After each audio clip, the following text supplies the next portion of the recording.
This week, when things start to slow, there's thinking to undergo. Should you weather the storm and risk being left out in the snow? Should you hold on to your kit, or is it time to let it go? There is no right answer, only time will show. But there's one thing I do know. I'm getting dressed for Armageddon, and I'm getting in that silo. I'm Daniel Ashville, Wheelie, episode 211.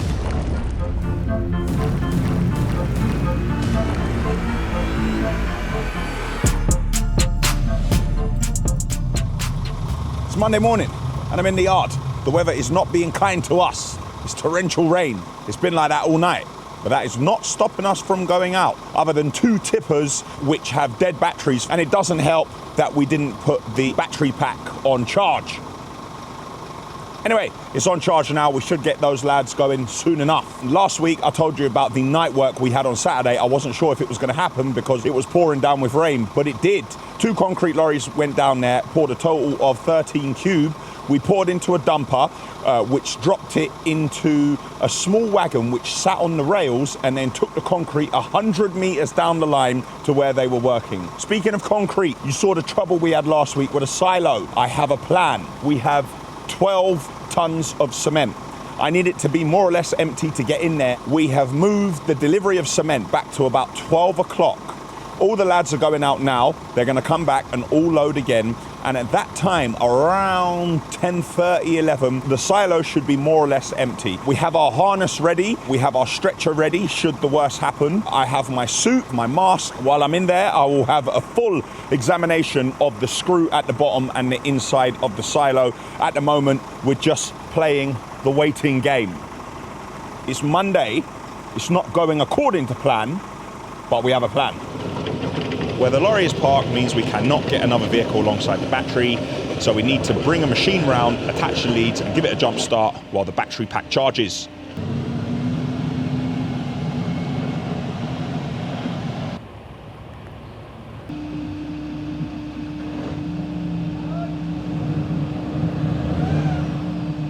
We have power.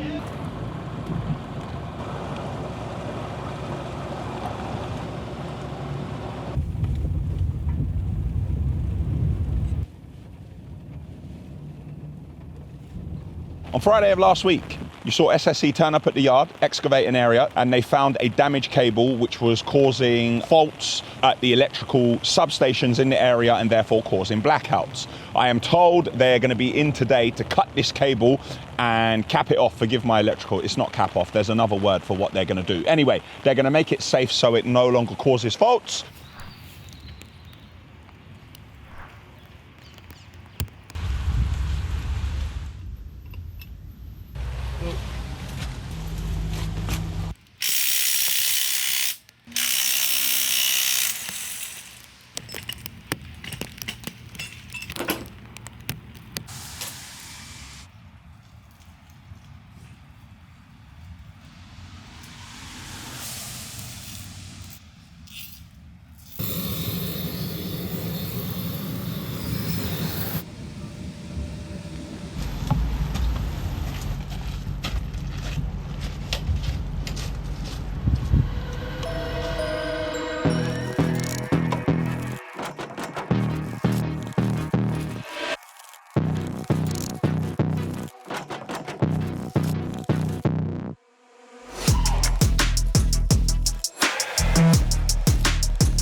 Should I do a clap sync?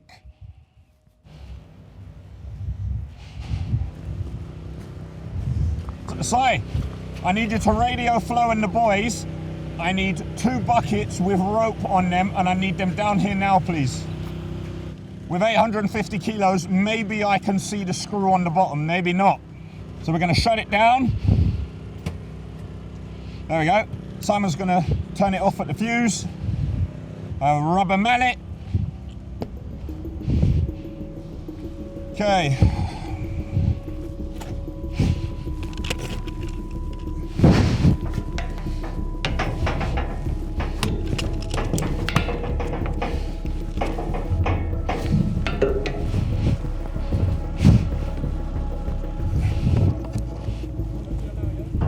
Yeah.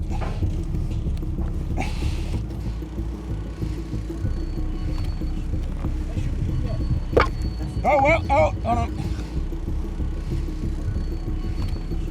I've looked inside the inspection hatch. I can see that there's stairs on the inside here. So now we're gonna have to open the main hatch to get inside. Here's the hinge.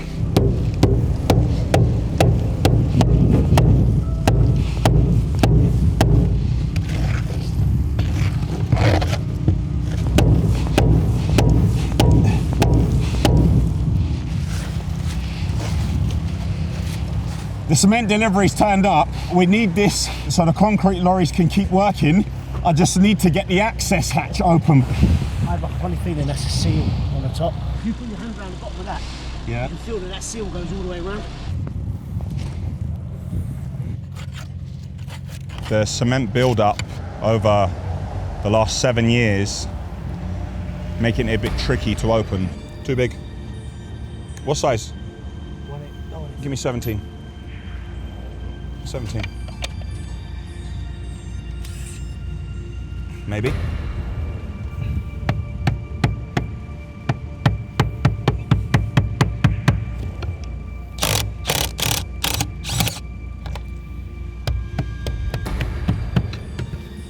Okay. Right.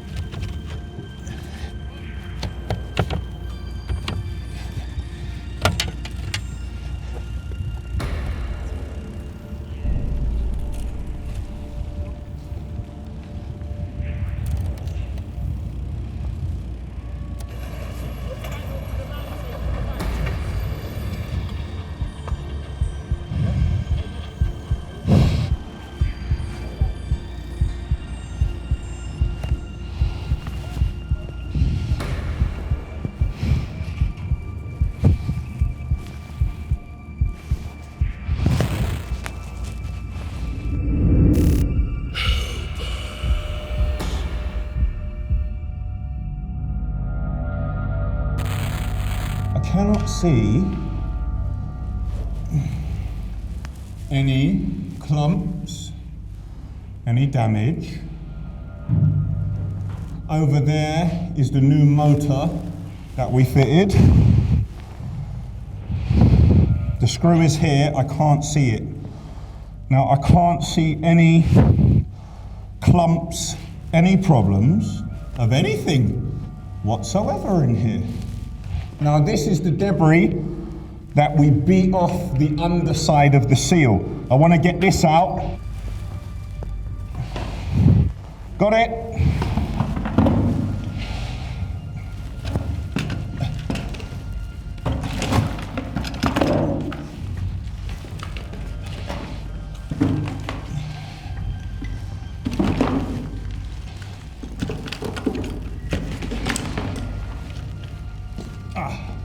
Take it!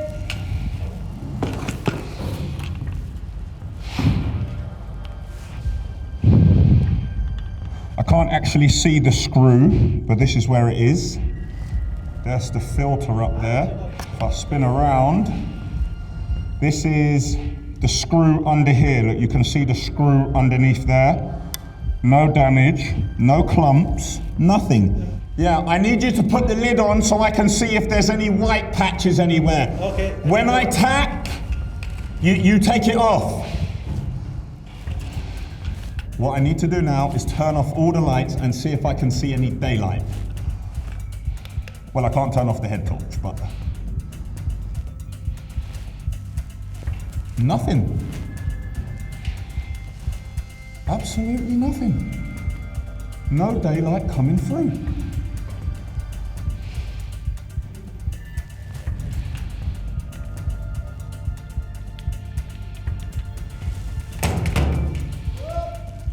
I cannot see any damage at all, nothing. We are watertight, there are no clumps on the bottom, the screw looks intact, although I can't fully see it. Flo!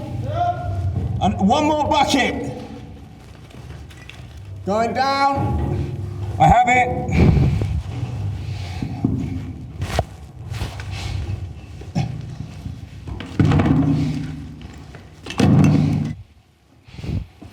Coming up.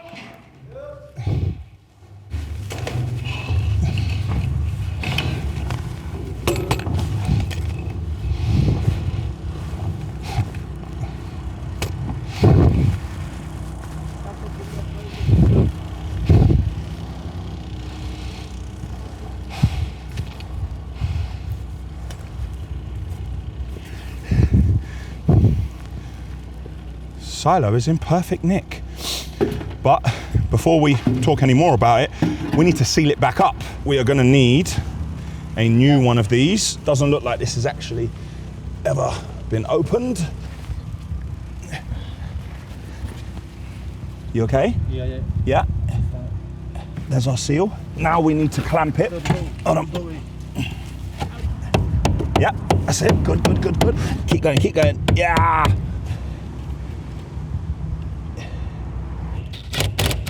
Go on. Hold on. No. It needs to get above it. Yes, we're over it. If we don't seal this properly, then all the cement that goes in here, we're going to lose it because water's going to go in here and we're going to need a new silo. This is not watertight as there's so much of a buildup of cement. It's not sealing as it was. Now the cement delivery is waiting, what is adding to the pressure here, but we need to take this apart again, clean it, and then try to reseal it once more.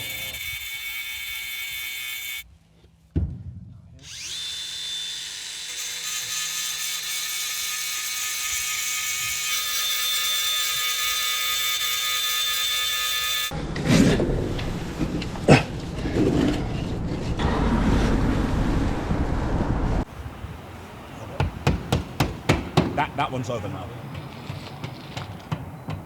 Good here. I'm good.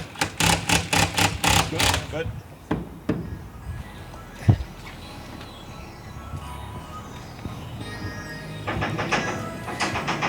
Flo, in the bucket and hand it down to me, I'll take it from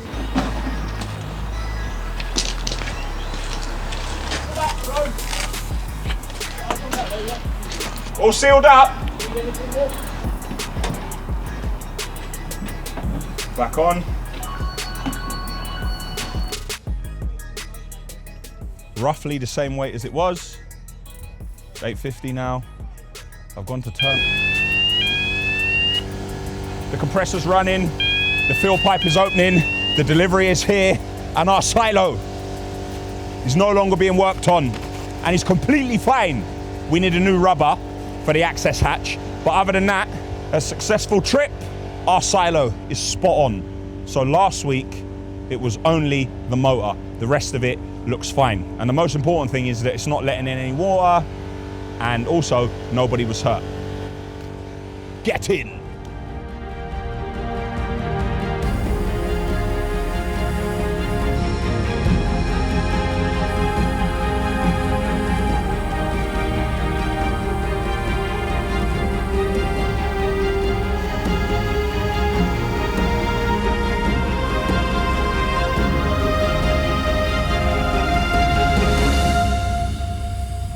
Believe it or not, I'm out of my white astronaut outfit. I've gone home to get changed and I am now in central London. While I was getting changed, I saw 2 short videos come through of the stone for the kitchen in the refurbishment project. Now, a couple of weeks back, I showed you some pictures. The client asked for videos. Now, this is still an incredibly difficult decision to make because you're not actually standing in front of the stone. Like, somebody can send a sample, but with a natural stone, the veins, they may not be completely consistent throughout the entire piece. So I understand it's a difficult decision to make. So I have forwarded on to the client so the client can take a look and decide. And once they have, that will go into production. And hopefully the stone will arrive at the same time as the cabinetry. I'm actually going to be late to my meeting. I was meant to be there at 4. I am going to be there at 4:16. From the inside of the silo to the inside of the Ned, and then I have another meeting after that where I am meeting my friend Dr. Tunde. Meanwhile, back at the Ashville yard.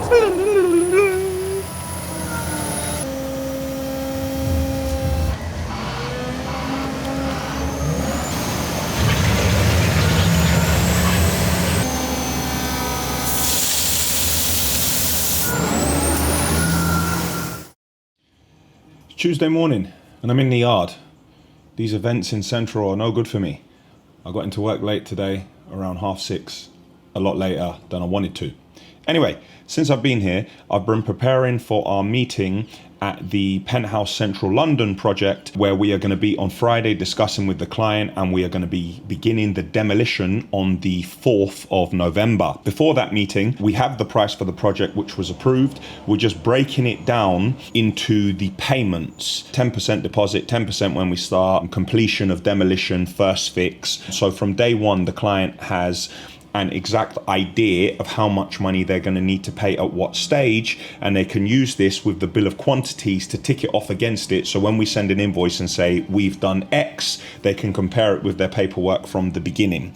I'm also going to give them a hard copy of the contract so they can take time to read it. It's good to get everything agreed and show everyone all your cards right at the start of the project, because clients don't like surprises and I don't like giving them. Anyway, Luke is now going to go out with the driver as we continue to show you as many different vehicles from our diverse fleet as possible and as many drivers as we can. Today we're with Tony, who's in an 8x4 Scania tipper. First is a delivery into a site of recycled 6F5. As Tony leaves, another Ashville tipper is pulling up to do the same. Then we head to the next site where we're removing as-dug ballast. When we arrive, we can't see any of that, but the machine operator knows the ground build-up well and removes the made ground to get to the better material beneath.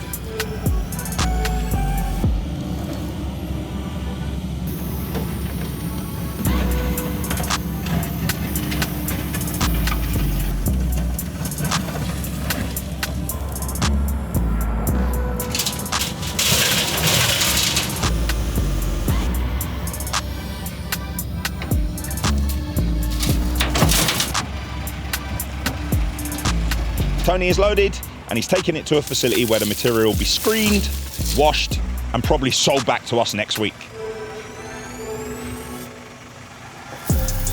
Back at the yard, all the lads are mucking in to help change over a tyre. Currently, as you know, we do not have an in-house tyre fitter, so third parties come in, build tyres on rims and repair punctures where possible. So we always have a few tyres ready for situations like this.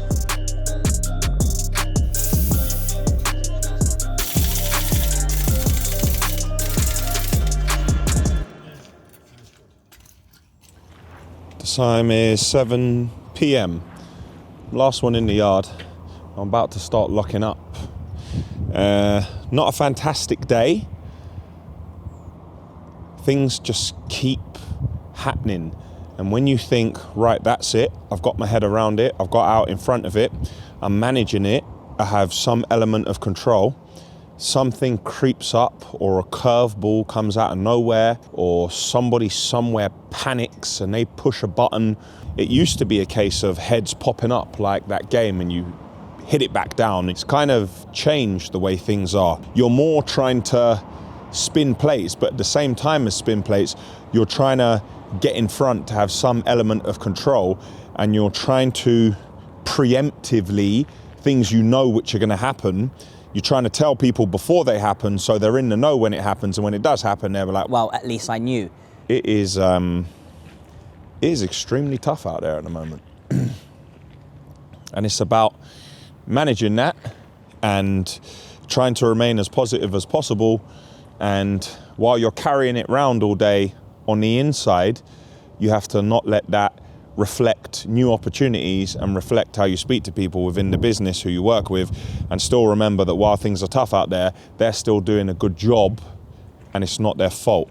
Running a business sometimes is like, you just have to accept every single thing that's thrown at you and absorb it, and try to find a way to mix all of them together and just make a product that you can supply to someone else.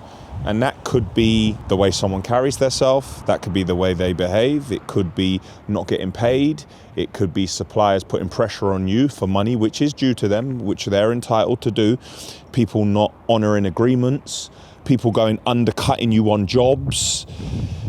And at the same time managing the things in your own personal life. And that is all compounded when cash begins to get squeezed. When there are cash flow issues, probably just the same like in normal life, the dynamic of everything changes. Everything changes. When you've just got money to just pay, yeah, just pay for that, just pay for that. Ah, that's expensive. Ah, forget it, whatever, just pay for it and move on. You're in a completely different pace when you have to start looking and thinking, we can't do that, we're gonna have to wait. That's gonna have to wait. And then you wait till next week and something else pops up. It's that old Rocky song in Rocky 4. There's no easy way out, there's no shortcut home. Giving in can't be wrong is one of the lyrics. Obviously, I'm not going to willingly do that. But as I said, it's tough out here. That's it for Tuesday. It's Wednesday. I'm in the yard. We've had a huge delivery from Liebherr. I think this is the service kit for the 926, which we're going to start taking a look around tomorrow. Christmas all over again. Don't quite feel like Christmas.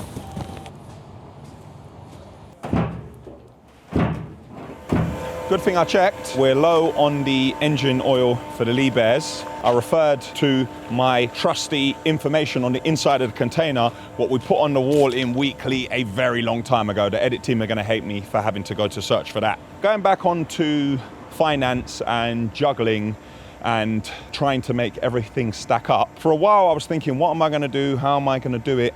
And I think I was missing something that I see a lot of other haulage firms do, and for some reason I convinced myself that we're not going to do it, we're not going to do it. A couple of our tippers, we're going to let them go.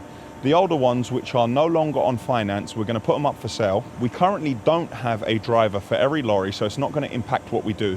And most of our drivers are multi-skilled, so they'll be able to jump in other types of lorry if we don't have tippers. Now, when we get rid of the tippers, on each one, we're going to save annually on the insurance, we'll save on the maintenance. On the other side of that, you then don't have the capability to generate as much revenue, but at the moment, we're not generating the revenue because there isn't enough work to keep all of them working to their 100% potential day in and day out. They're running around empty. Other times we have them parking up early when ordinarily they'd be out working even later. We're probably going to let 3 of them go. We have 2 loading shovels in the yard, and the majority of the time, one is parked up doing nothing. I had a look on the 586 and the hours are up at about 9,000. It's just had a new transmission in it. We are actually going to service it. We fixed the sensor on the pedal and we fixed a load of other gear on it, and we're gonna give it the once over again, and we're gonna sell the 586 and we're gonna use the 566, which I checked, and it only has around 6,000 hours on it, which isn't a lot for a machine like that. And we're going to let the 926 go after we service it. Now, you may ask, what's the point in going servicing it right before you're going to let it go and all the work you've done to it? I feel it's necessary that we hand over the machine in good condition, because I won't want anyone to think that we sold them a machine and we robbed them. So that'll be 5 bits of kit, which will limit our liability and help us to balance the books while we wait for better days.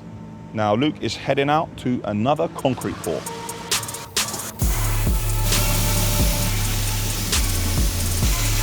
This is a C30 ready mix we're pouring for foundations. 2 lorries discharge at the same time.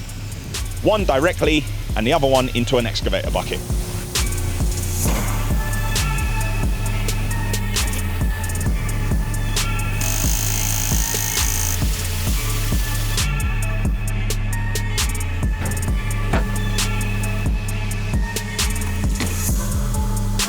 Meanwhile, back at the Ashville yard.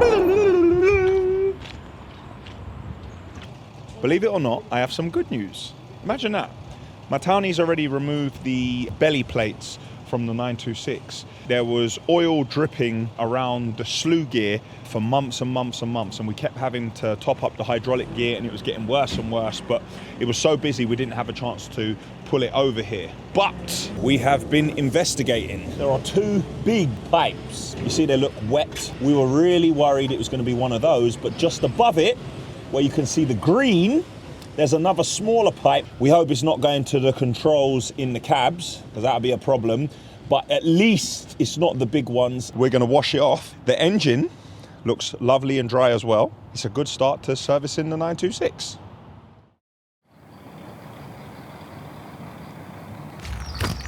First day morning, we're in the yard. We're continuing the service of the 926, but at the same time, we are servicing one of the Ashville plant hire machines. That's its 500-hour service. At the moment, everything is out for Ashville plant hire, plus a couple of other machines which we have cross-hired. All we have in here is a small dumper and the machine which is getting serviced. This will be our highest month of revenue in Ashville plant hire since we started, which we're very thankful for, which is strange because overall revenue is down by about 25%. I told you yesterday about the kit that I'm thinking of letting go. I haven't changed my mind on the lorries, but I've been presented with another option from a finance company. They said, as we've been spending so money fixing the machines and getting them where we need to be, do we want to refinance them and keep hold of them? And I'm not sure. I think the best option is to still let them go, because really and truly, are we using all of them to their potential? There's days when the 926 doesn't move, and there's days when it's flat out. We may need to use the 914 and track it round, but can we afford to have machines not working at their optimum, sitting around the yard for a couple of days and then using them for an hour and then not using them? I don't think so. Not with the way things currently are. Unless, of course, we started getting in 2 trains a day with loads of different materials and we needed to pile it up to the sky, which doesn't look like it's going to happen in the immediate future. And when it does happen, there'll be revenue coming in from it, and then maybe that's the time to order another machine and a newer machine which will come with warranty and we'll get full R&M on it. Decisions. Anyway, let's get the smaller machine from plant hire serviced first. As part of the service, the oil and the fuel, oil and air filters are changed.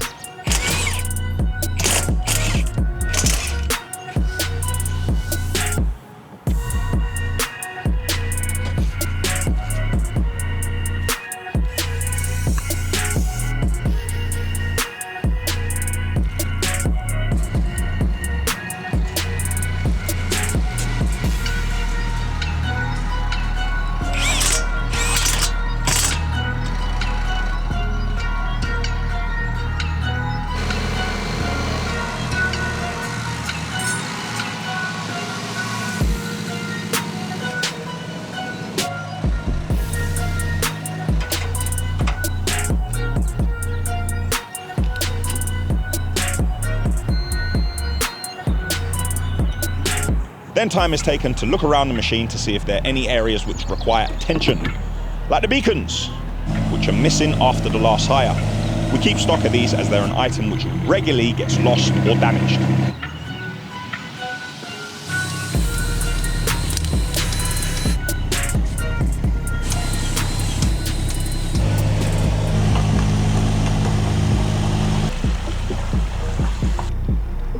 This morning on the way in, I got to see some lunar activity. The moon was looking beautiful. Speaking of beautiful, at the refurbishment project, at long last, we start fitting in the ribbon staircase, which I've been talking about for about a year. It was fabricated in the workshop and all of the parts have been brought to site. Now, this is going to be a separate video, how to build a bespoke staircase, but I cannot resist. We are going to share some of the process with you.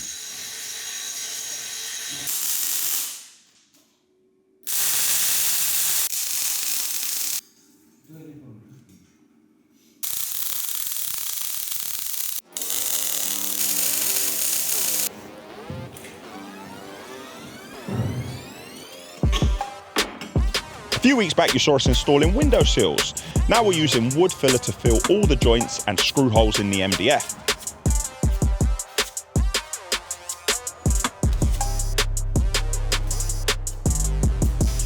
On the walls we're using a slightly different filling compound. Once all is dry, we sand down for a small finish. When decorated, this will look seamless.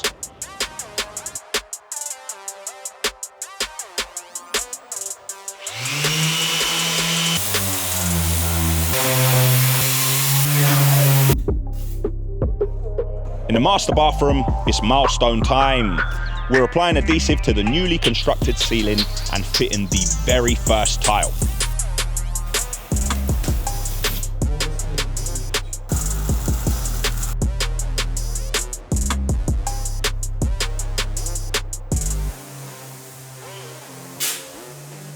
This is what it will look like once complete. Popped out the yard, going round to a company who can probably refurbish the motor that you saw us pull off the silo last week. Before I left, myself and my townie, we were rooting around on the 926. I showed you yesterday the hydraulic hose which was leaking, and we managed to find the other end of it. So a company is coming now to change the hose, and then we will continue the service.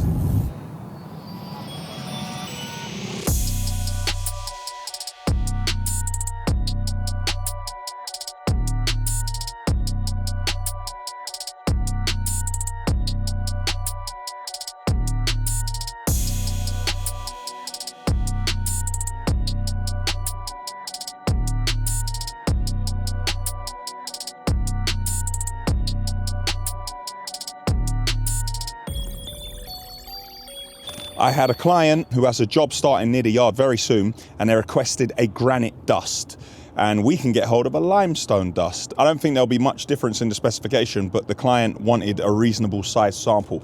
Trouble is, they're up the other side of the country, so I have to figure a way to get this posted to them. But if we can get the limestone dust approved, it's something we could bring in on the train. Gonna head back to the yard, but let's hear from Michael O'Donovan. And before you hear from him, our lorry was running around in North London in his area, so we tipped a couple of skips there because it made more sense to tip up there so we could do the jobs, get the jobs done, and then come back down this way empty. Before you hear what he's got to say.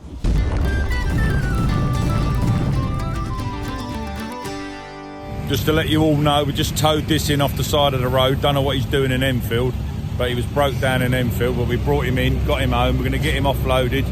Probably have to tow him back to wherever he works from, but we'll get it back there, Dan. Don't worry, leave it to your old mate Michael again. He'll get it back there, mate, don't worry. All the lads are now getting back to the yard, and thankfully most of them need to load 6F5 for a job in the morning.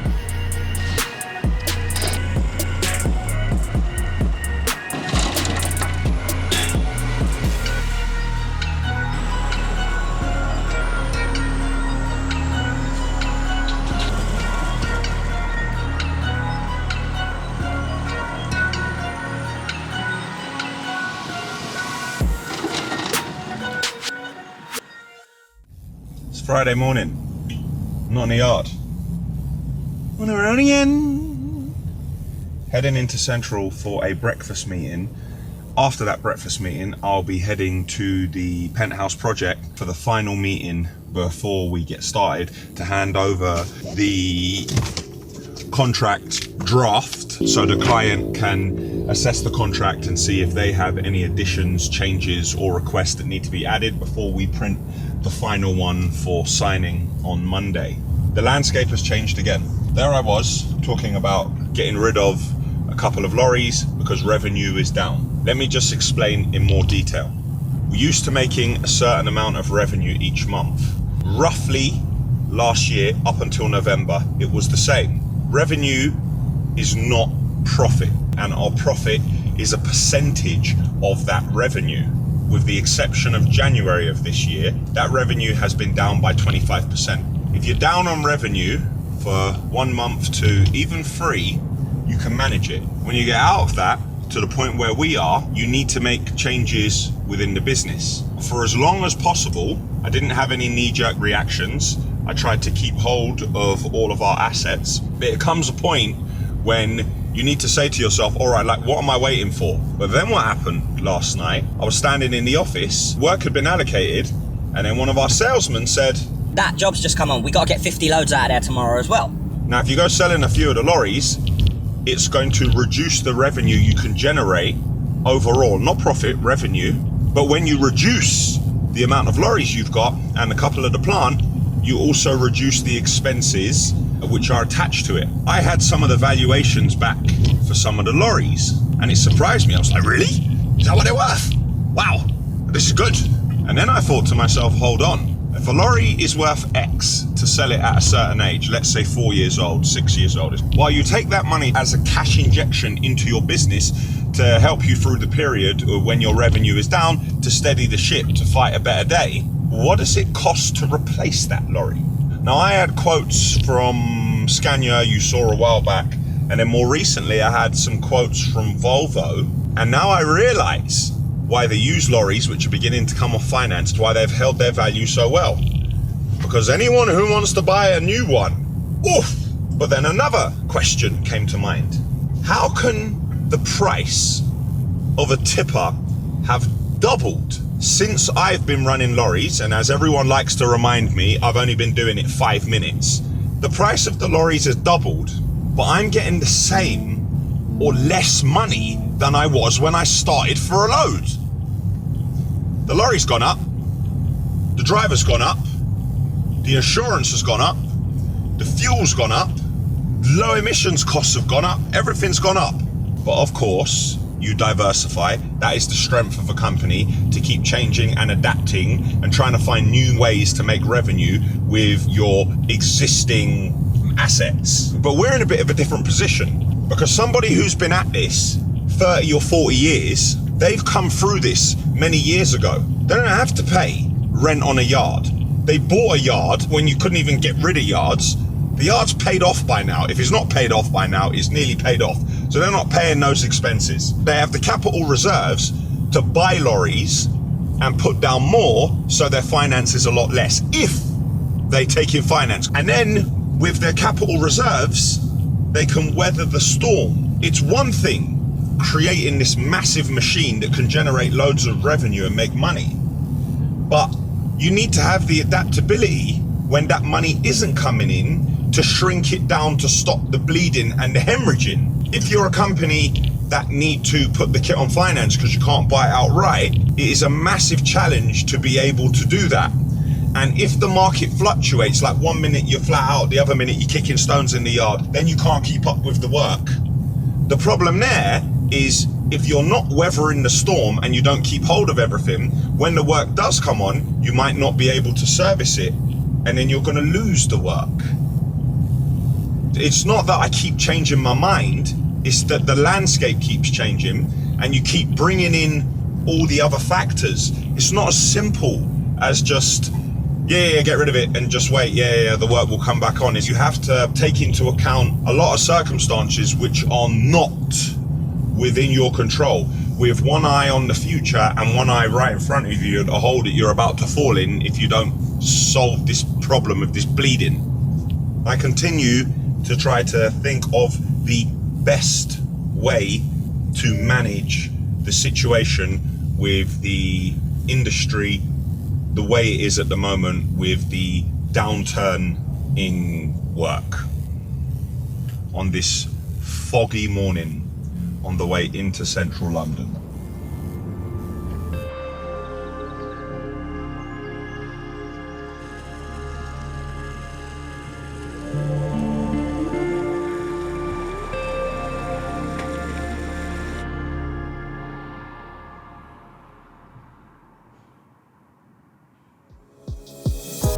We're on the road again, but this time in an 8x4 tipper.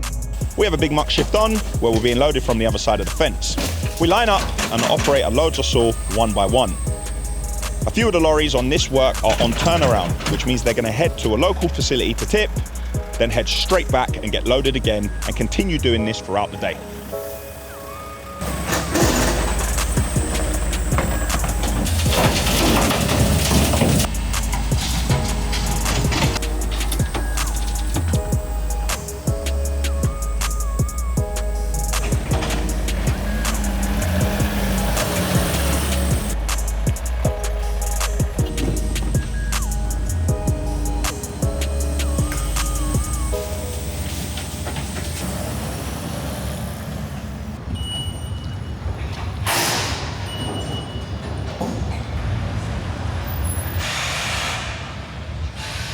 at the Central London Penthouse project for a client meeting. Before we do any demolition work here, the communal areas, we're going to have to completely cover the floor. We're going to have to cover the stairs all the way up to this floor, and we're going to have to protect the lift, which will also buy us a lot of goodwill with the neighbours here.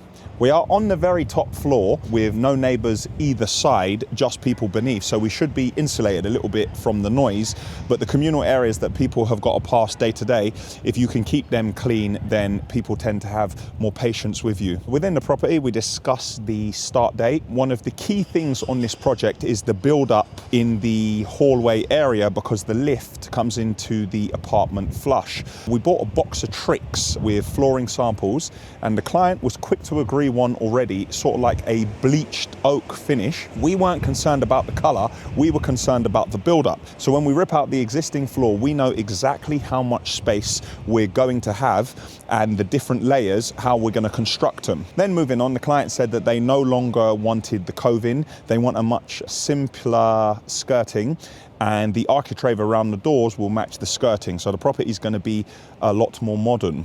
They are going to clear out all the stuff which they are keeping, and anything that's left in here, i.e. the sofa and the beds, they would like us to dispose of them, which we are happy to do. Lastly, there's a communal fire alarm system. Now, that can be a bit tricky. In a building like this will all be wired back to a central control unit, and this will be a zone.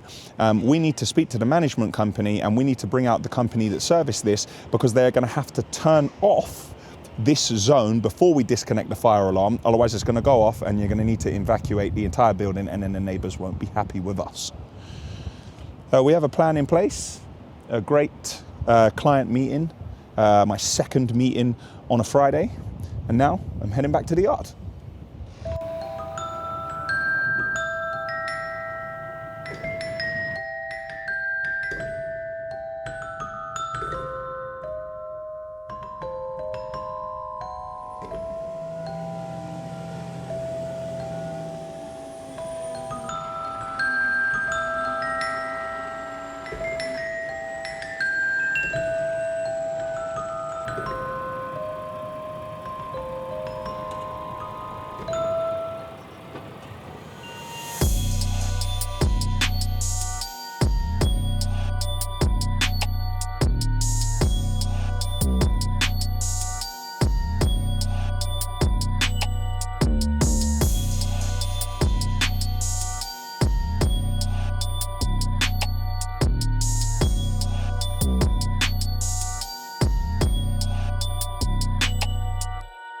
We let off the slack adjuster. Once we had some movement in the tracks, we took out the old pin. Now that pin was temporary and was on its last legs.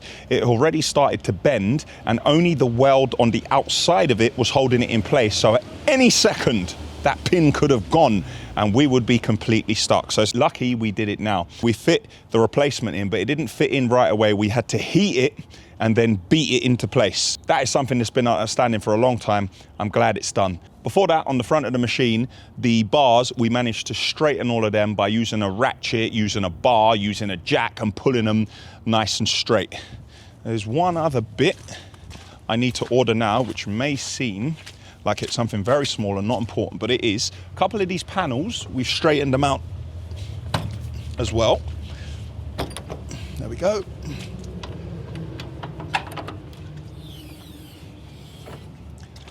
On here, you see this here? This is missing from this side, and it doesn't latch properly. So I'm going to send Lee Bear those pictures so I can get this machine to somewhat of its former glory. But all in all, it's sounding better, it's looking better, and I'm glad we've took the time to spend and get our machines working and looking good again.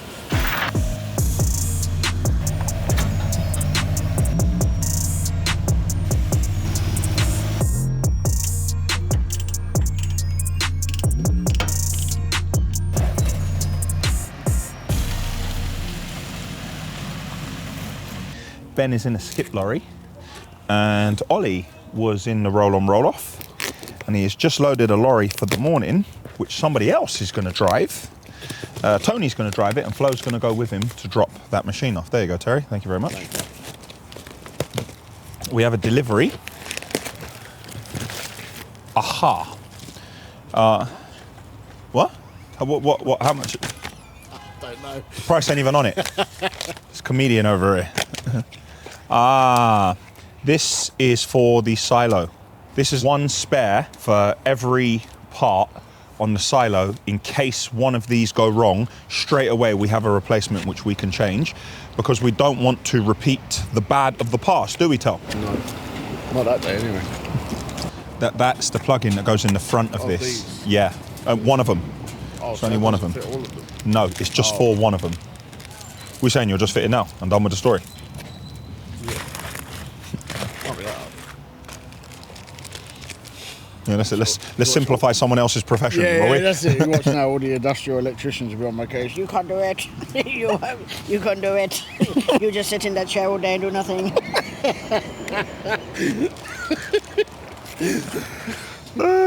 All of these three-phase electricians. What, like your brother? Yeah, like my brother. To give it some context, Terry's record-breaking, record-making, fishing brother, he is an electrician. Terry's just firing shots and just Being to facetious. yeah, just to annoy people, because that's what Terry does. He's just trying to get a nibble. I am going to change a plan we had because my previous plan isn't going to work and it's going to be too expensive, and I'm not spending money on something like that now. We have our train to collect. It's roughly 2 weeks. The train is meant to go over there. With the new levels in the yard, the material that we have to build up, it's significantly higher over there, which means we'll have to build it up, we'll have to box it off, the track will have to be on top. The vehicle, which offloads the train with a winch, it drops it off down a ramp. It won't be able to do that because it will basically be higher than it. The rest of the yard will be at this level and we're going to have a train in the sky.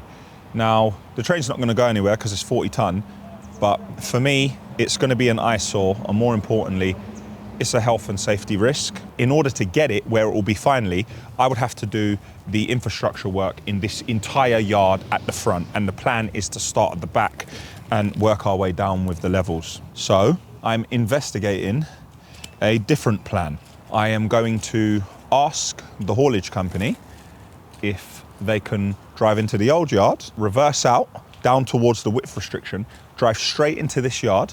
I'm going to make them a ramp and ask them to drive onto our track and see if they can line up in a way that they can offload onto our secondary line, and we'll find a way to either winch it or push it with the shovel down against the second buffer stop and leave it there for now. Now, this presents its own problems in the future. We're going to have to get it from over there. It might be a 300 ton, 400, 500 ton crane in order to lift it. But by that time, the track will be in over here and we'll have to lift it, put it on a vehicle, run it round here and lift it again.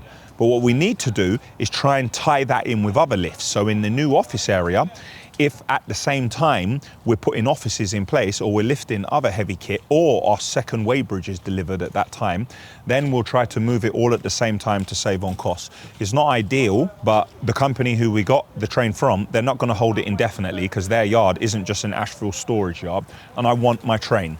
So we're kind of kicking the can down the road so we can get around the immediate problems and spend as little money as possible. And now there are some lorries to load for tomorrow morning.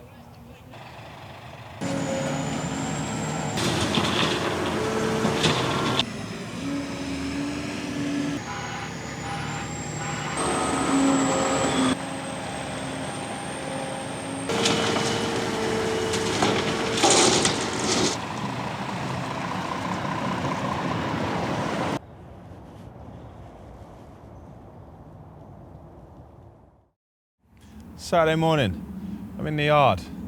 It was pouring with rain earlier. Now the sun's out. The weather is consistently inconsistent. The usual bits going on in the yard. We have a very small team in today because there's only 2 concrete lorries out. We're just now about to load some lorries with 6F5 for Monday morning, and SSE have turned up to fill the hole which they dug earlier after fixing the cable and having it confirmed by their office.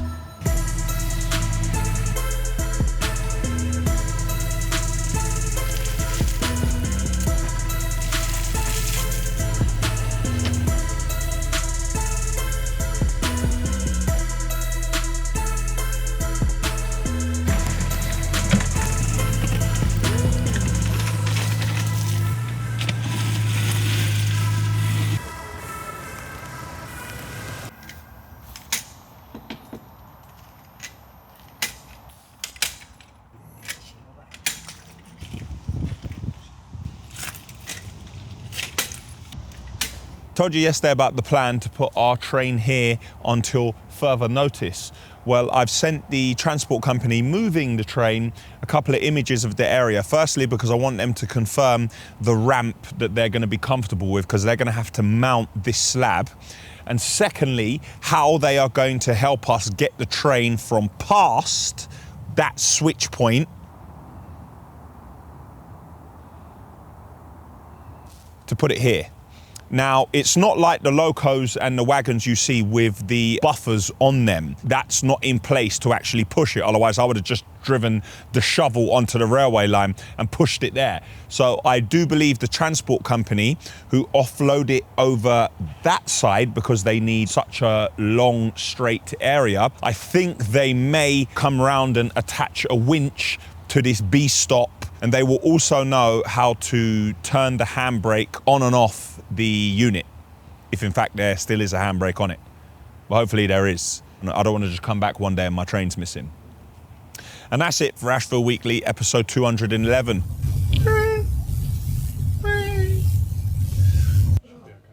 All right, I did one anyway. Because there's people on it. There's 2 people on it. Oh, you lot, hey, you lot must have already had lunch. 2 of you with 200 kilos. But of course, we are going to share some of it. So, but of course, we haven't pressed the button. Press the button. We're saying it forever. Cozy guys. Lollipops. What's the height of the We're comfortable. Yeah.